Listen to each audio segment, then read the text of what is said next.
Assalamualaikum. Today we will discuss how sound is produced by the diagram how compression and rarefaction are produced in air near a source of sound.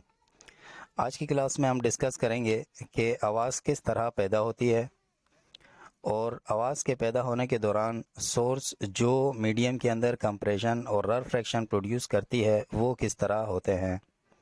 तो सबसे पहले sound is produced by a vibrating source.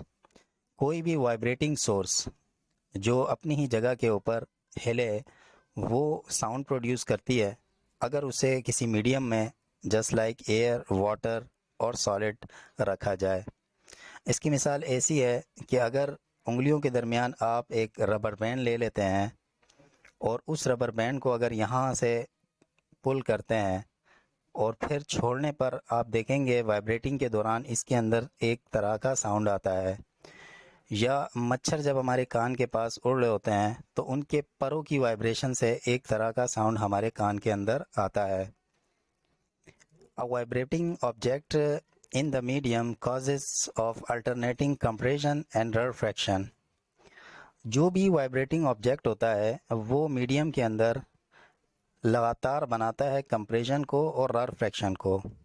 जैसे कि अगर हम इस tuning fork को देखें, अगर किसी चीज़ से इसको हल्का सा हिट करेंगे तो ये जो है इनसाइड और आउटसाइड की तरफ यानी बैकवर्ड और फॉरवर्ड मूव करेगी।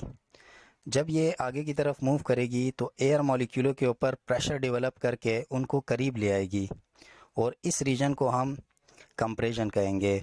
और जब ये बैकवर्ड मूव करेगी, आउटसाइड अंदर की तरफ इनसाइड जब मूव करेगी तो ये लो प्रेशर क्रिएट करेगी जिससे एयर मॉलिक्यूल्स या मीडियम मॉलिक्यूल्स कुछ गैप के ऊपर हो जाएंगे जिन्हें हम रारेफैक्शन कहेंगे।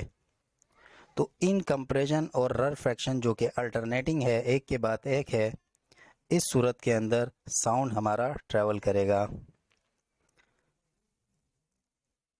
Alternating compression and rarefaction that carry the sound further away through the medium. This energy travel from one point to another point as a wave. ये एनर्जी एक पॉइंट से दूसरे पॉइंट में वेव की सूरत में जाएगी। अब ज़रा फर्दर डायग्राम की एक्सप्लेनेशन करते हैं कि किस तरह से इसमें रारेफैक्शन और कंप्रेशन प्रूव हो रहे हैं। When a vibrating object move forward, जब कोई वाइब्रेटिंग ऑब्जेक्ट मूव फॉरवर्ड करेगा यानी आउटसाइड की तरफ मूव करेगा, it pushes and compresses the air in front of it, तो वो अपने करीबी जो हवा के पार्टिकल्स हैं उनको दबाएगा जिससे creating a region of high pressure, एक हाई प्रेशर रीजन क्रिएट होगा जिसमें मॉलिक्यूल करीब करीब होंगे जैसा कि ये हमने ऊपर डिस्कस किया। This region is called as compression, ये कहलाएगा compression. This compression starts to move away from the vibrating object, अब इसी ये कंप्रेशन आगे की तरफ बढ़ जाएगा।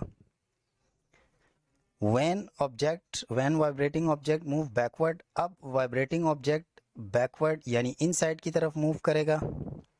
It create a region of low pressure, inside move करने की वजह से ये एक लो प्रेशर रीजन क्रिएट करेगा यानी कि उसके अंदर मॉलिक्यूल थोड़े थोड़े फासले के ऊपर होंगे और उसे हम रारेफैक्शन कहेंगे। और देन ये भी आगे की तरफ मूव कर जाएगा। As the object move back and forth rapidly, अब object back and forth rapidly यानी तेज़ी से इनसाइड आउटसाइड की तरफ मूव करेगा। Series of compression and rarefaction are created, इस तरह एक सीरीज़ बन जाएगी कंप्रेशन की और रारेफैक्शन की और साउंड प्रोड्यूस होगा और आगे ट्रैवल होगा। तो उम्मीद है कि आपको ये समझ में आ गया होगा कि साउंड किस तरह प्रोड्यूस होता है और साउंड वेव के अंदर किसी मीडियम में रारेफैक्शन और कंप्रेशन किस तरह प्रोड्यूस होती हैं। अस्सलामु अलैकुम।